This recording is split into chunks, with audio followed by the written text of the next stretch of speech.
Hello, and welcome to the second episode of The House in Fata Morgana. This house has been calling to me in my dreams, in my waking hours. So I think it's time to get back to it. Let's find out what the history of this house is.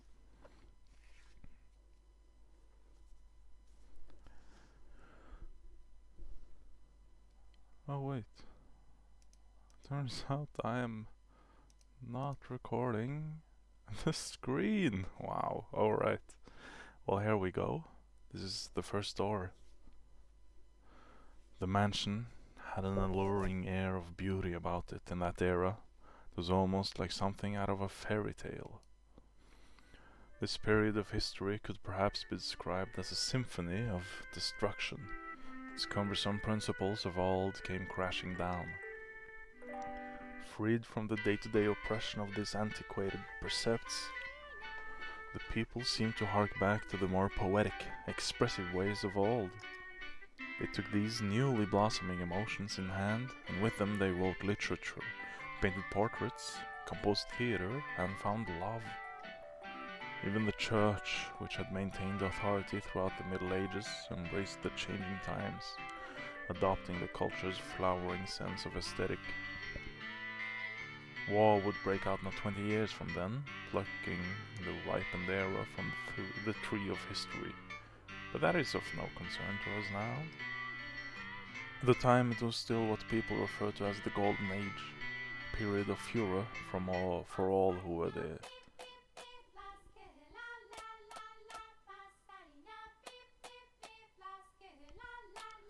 Now, let us take a slight detour.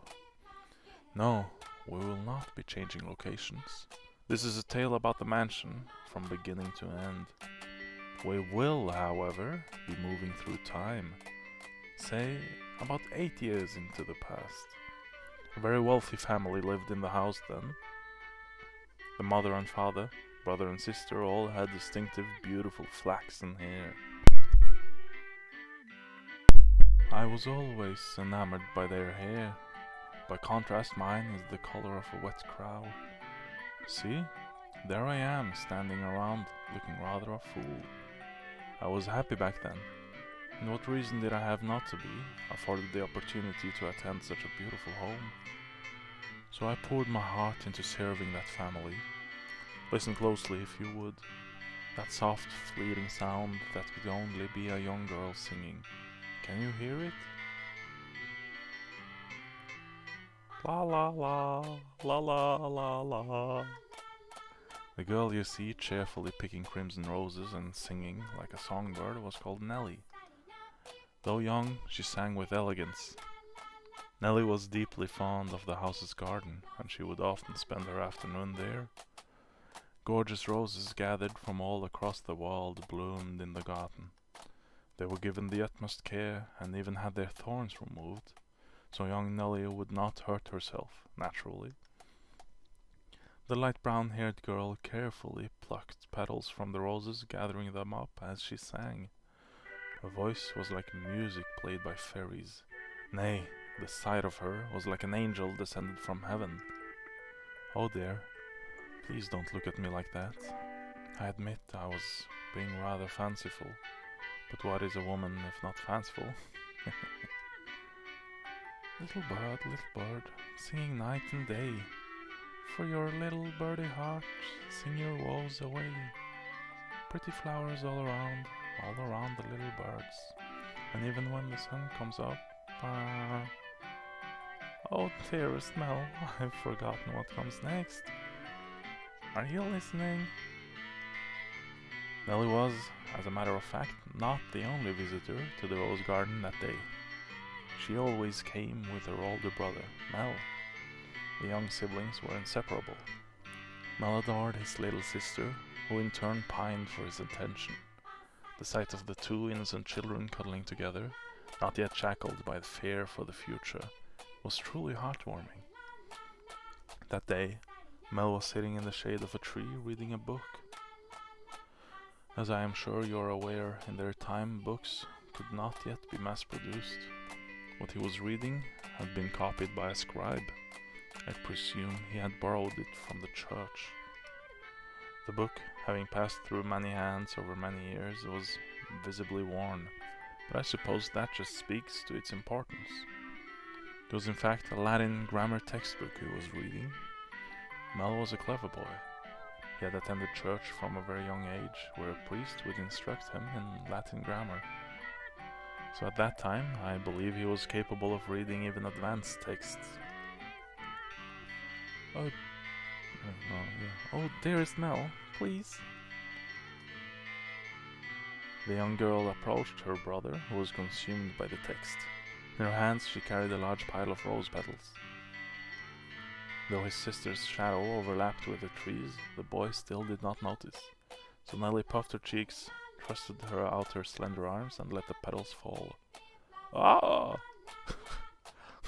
Look, your head is covered in roses, Mel. Oh, Nelly, you got petals on the book. This isn't mine. I can't afford to let it get dirty. It's your fault, dearest Mel. I tried to get your attention. And besides, flowers won't get a book dirty. I must raise the white flag. When did my little lady find herself such a sharp wet? While waiting for you, dearest Mel. I waited, and you didn't so much as glance at me. I'll be an adult by the time you're done reading that book. Oh wow, that soon? That soon? Mother says girls grow up fast. She may be right. In that case, we should do something together before you're all grown up. Surely you won't play with me any longer when you become an adult. That's not true. I'll still play with you even when I'm grown up. But grown-ups don't play, Nelly. Fine. I'll stay a child forever then. Didn't you just say you were about to grow up? You're so mean, Mel. I'm sorry. Please don't pout, my little lady. How about this? To make it up to you, I'll play whatever you want today. Really? Do you mean it? I want to play make-believe. Make-believe? Make-believe. I will be a princess taken captive by an evil kingdom, and you, dearest Mel, will be my valiant knight. Then you turn into a prince when you rescue me. A knight can become a prince? Impressive. They can. Knights and princes both have to be charming, so of course they can.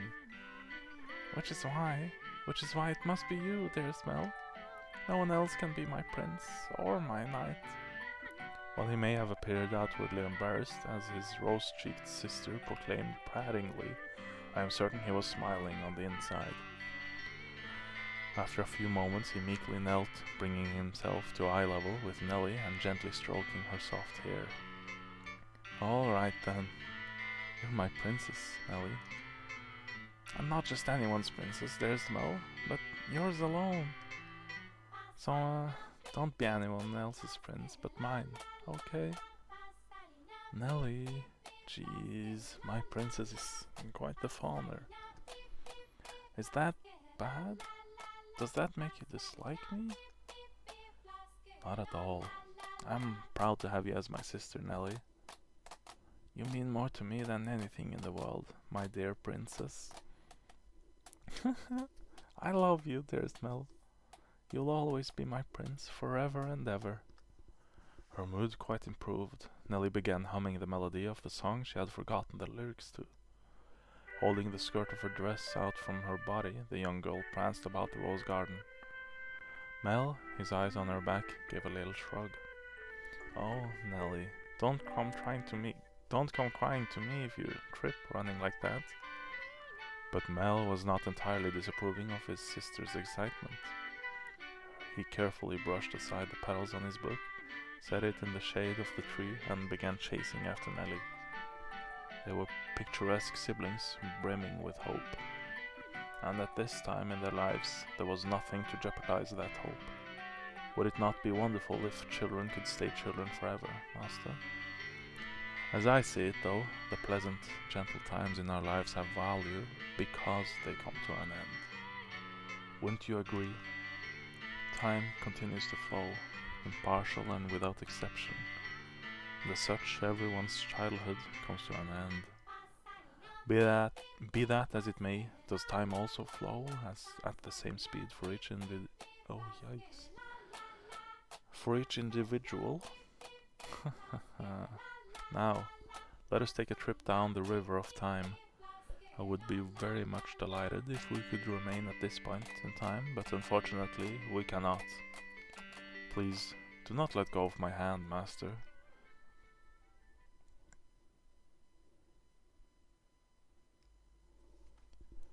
And away we go.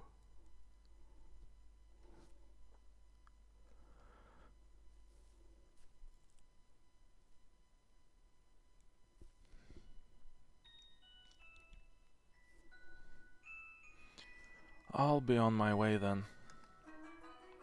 Oh, you usually stay for longer. Yeah, I have an errand to run today. Thank you for your time, as always. Would you like the book back sometime next week? Next week, or the week after.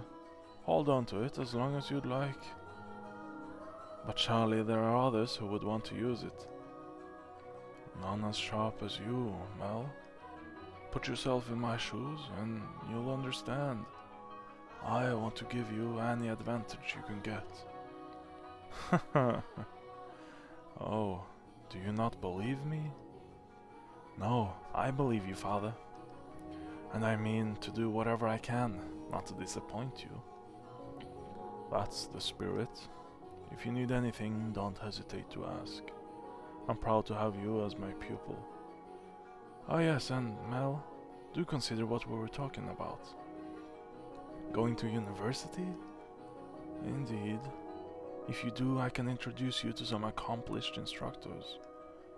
There is very little left for me to teach you, and I believe you would make a fine priest. It's an honorable thing, Mel, to devote yourself to the service of our Lord. I'll give it some thought. If you'll excuse me, then, I'll see you again. Our doors are always open. Farewell.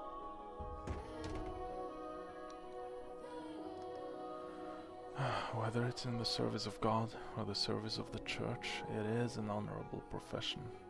But theology, I wouldn't mind attending university, but I'm not so sure. I'd kind of like to do something different, something more befitting of the times. And yeah, by the way, I realize the screen wasn't recording earlier, so this is in the 1600s, like 1610, I believe. Yeah. As for what, though, I'm stumped.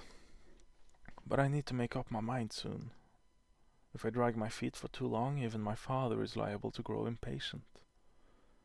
Mercy me. Young sire, blessed young sire, alms, alms for the poor. Ah, this beggar. If I'm not mistaken, he's been outside the church since last week? Alms. The way he shakes his head, I can get a glimpse of his forehead under his hood. He's completely bald. Buy yourself some bread with this. Ah, thank you. Thank you very much. May the Lord bless your soul. Thanks. The Lord. Oh, no. Nellie's going to be cross if I don't hurry home. Curses. And it looks like it's gonna rain. Master? Master. Oh, thank goodness. You appear to have a firm grasp on your consciousness. I was afraid you had accidentally let go of my hand. Now, Master, this is the period of time I truly wish to show you. The boy reading in the rose garden was now a fine young man. Nonetheless, he still bore the same gentle eyes as before, and he would from time to time show remnants of that innocent young boy. He was, in his own mind, still making the transition into adulthood, I suspect. Mel frequently visited the church, on Sundays to participate in Mass, of course, but more often to be tutored by the priest. In addition, he also attended a private school run by an eminent marquis, though it was not a school where students had desks and sat in rows. They studied at the marquis's estate. Secondary and higher education was not the same as it is today, and Mel was considering university. The priest wanted to recruit him to the church, but Mel was having difficulty deciding what he should do. That he had such a choice is envious, is it not?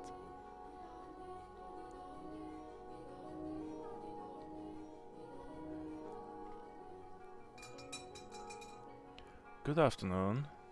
I am here to pick up my order. Is it ready? Hey, ready and waiting, young Master Rhodes. Oh, don't call me young master, please. I beg your pardon. Can I seem to get my head out of the past? Your order's right here, sir.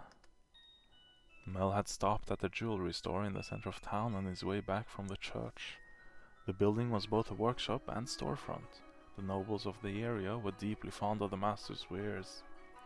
He was so skilled even the royal family had commissioned work from him. As a matter of fact, the wooden sign out front was engraved with a replica of a piece of his jewelry said to be on display in the palace. As artistry flourished in this golden age, the number of shops selling luxurious items, such as jewelry, rose in kind. However, the clientele of these shops comprised a very narrow range of people. May I have a look? Of course, of course. Good. It came out just as I hoped. Splendid work. Can I afford to disappoint a loyal customer like yourself? An admirable work ethic. I'm sure she'll love it. Such a kind lad, young master. My boy back home could do well to learn a thing or two from you. Every man ought to show a woman some cordiality. Coming home to a cold fireplace is a sad thing indeed. Again, please don't call me young master. My apologies. I'll take this and be on my way then. Good day. If you find yourself in need of aught else, just let me know. I can make any jewellery you ask for. Come to me and your sweetheart's days will be sure as made. And I guarantee the two of you will have all sorts of fun when you give it to her. Please, I don't have a sweetheart. Oh, well, that's a surprise. I'm sure many girls are vying for your hand too, young, Mr. Rhodes. A fine family, good looks, charming, and your future's all, but I'll be on my way then. I'm in a bit of a hurry. Good day. Come by again anytime. Goodness. Maybe I'll say I want to study abroad or something. Patient as my father may be, that would certainly anger him. I can hear it now. You're wasting your God-given talents, boy. I could renounce my name and rank and go somewhere far away. That sounds like the kind of plan Nellie would come up with.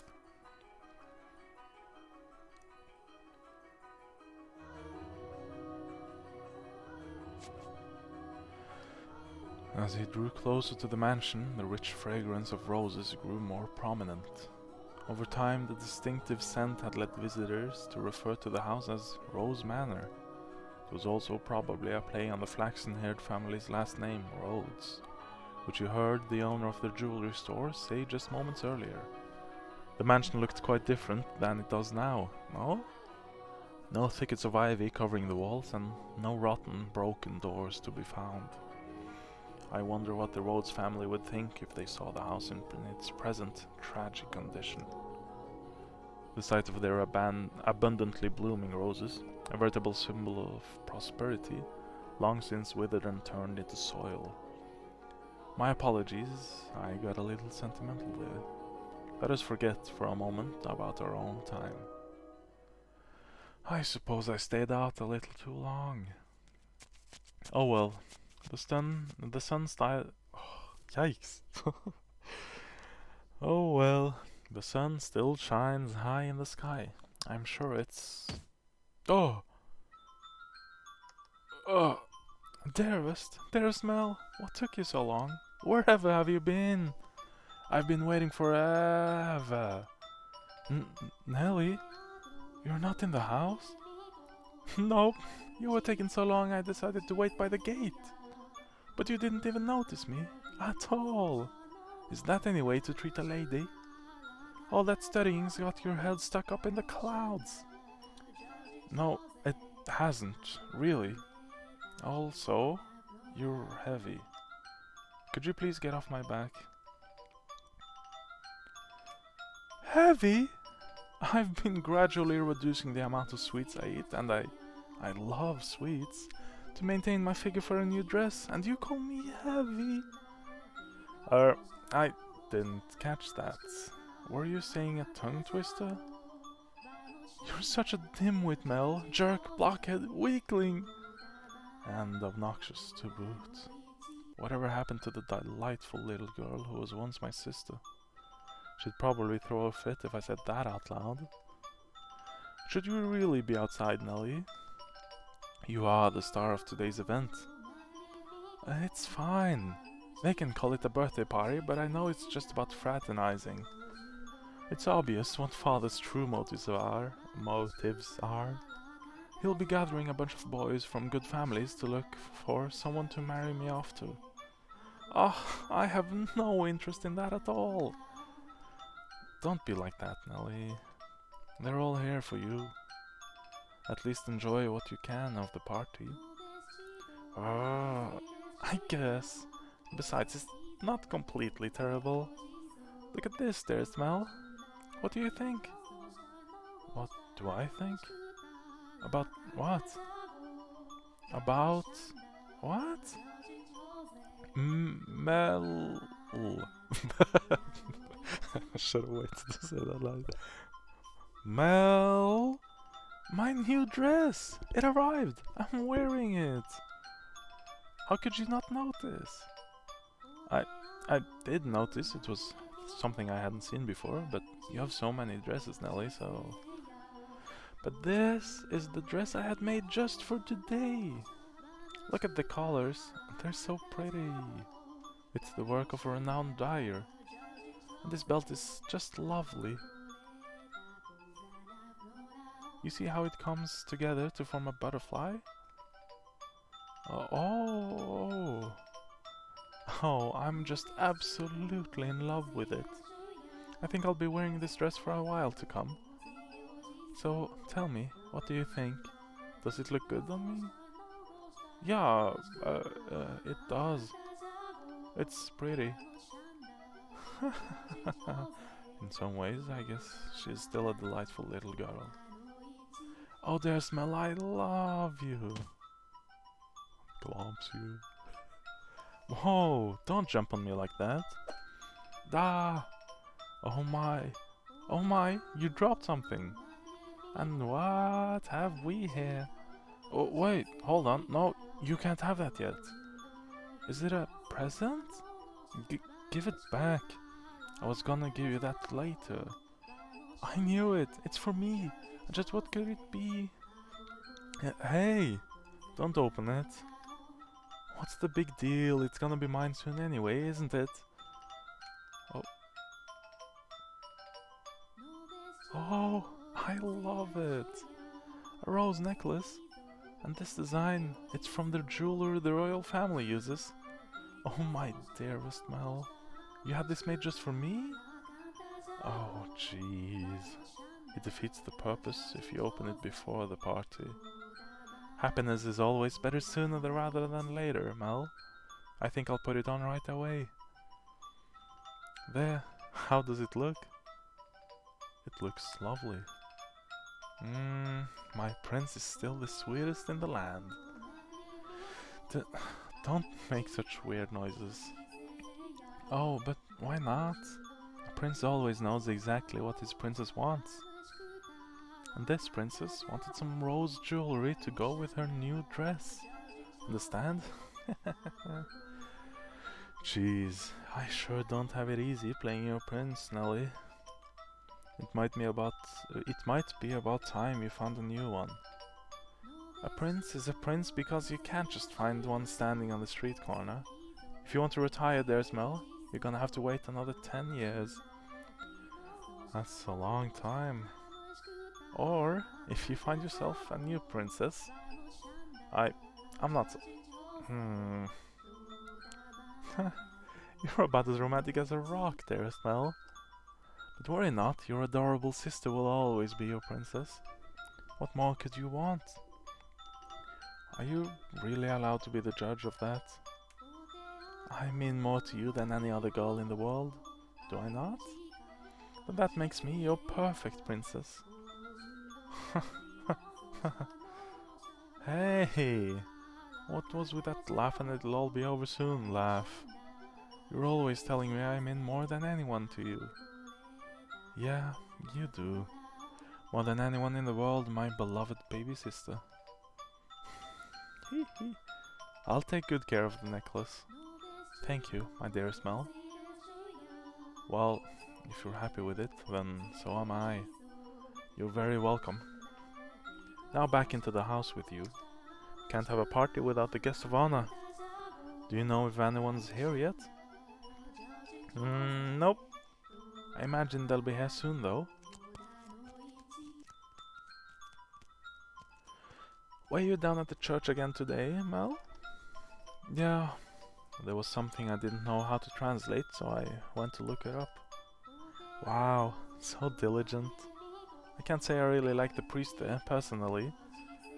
Actually, I kind of feel the same way. What? Really? Why? Well, you know, I have my reasons. So even you don't always like the priest, huh? Let's skip mass on Sunday then. We can go play... No, skipping church. As grew the brother, so too did the sister. That day Nellie would be turning 14, and Mel, 3 years her senior, was 17. You saw it with your own eyes, so you know just how much she has changed. She was always a cute little girl, and she grew into an even more beautiful young woman. Though she was only 14, she was well on her way to becoming a fine lady. As for her character, well... But a girl like that has her own charms, would you not say? Drifting down the river of time, the two siblings matured into healthy young adults, but the core of their relationship did not change in the slightest. Nellie was very much attached to her brother, and as much as Mel complained, he still cared deeply for his sister. Around the time the sun had begun to set, carriages started lining up outside as well-dressed aristocrats made their way into the house. As Nellie had suspected, the majority of them were boys.